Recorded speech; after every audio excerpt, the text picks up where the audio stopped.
দোলা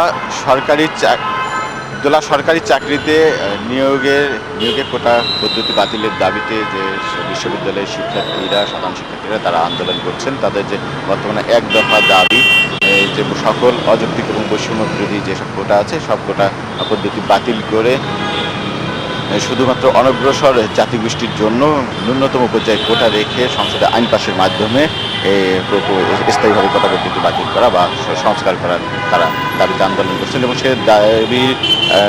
সে দাবিতে আজকে তাদের যে কর্মসূচি সকাল 10টা থেকে সন্ধ্যা সূর্যাস্ত পর্যন্ত তাদের বাংলা ব্লকেট কর্মসূচি তারা দিয়েছেন। এবং আমি ছাত্র আন্দোলনের যে সমন্বয়কদের সঙ্গে কথা বলেছি, তারা জানিয়েছে যে সকাল 10টার দিকে ঢাকা বিশ্ববিদ্যালয়ের কেন্দ্রীয় লাইব্রেরির সামনে জড়ো হবেন এবং তারপর থেকে যে রাজধানীর বিভিন্ন পয়েন্টে তারা অবস্থান নেবেন। আমি রাজধানীর যে বিভিন্ন পয়েন্ট আমাদের চ্যানেলে টিম ঘুরেছে, বাংলা মোটর, শাহবাগ, মৎস্য ভবন, হাইকোর্ট মোড়, সায়েন্স ল্যাব,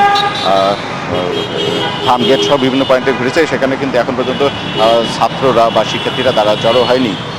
তবে প্রতিটি পয়েন্টে কিন্তু বিপুল পরিমাণ পুলিশ মোতায়েন আছে এবং এখন পর্যন্ত যে রাজধানীর যে চিত্র তা স্বাভাবিক এবং যানবাহন চলাচল সব কিছু কিন্তু সক্রিয় রয়েছে। 2018 সালে যে পরিপত্র সরকার জারি করে কোটা পদ্ধতি বাতিল করে দিয়েছিল, সেই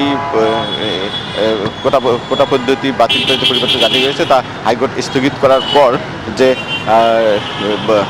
বর্তমান শিক্ষার্থীরা সেই আন্দোলন কর্মসূচি দিয়েছে। তারা বলছে যে তারা কোটার একটা স্থায়ী সংস্কার চায়, কোটা একদম বাতিল না, তবে স্থায়ী সংস্কার চায় যেটাতে ন্যূনতম পর্যায়ে কোটা থাকবে, যাতে সাধারণ শিক্ষার্থীরা বৈষম্য শিকার না হয়।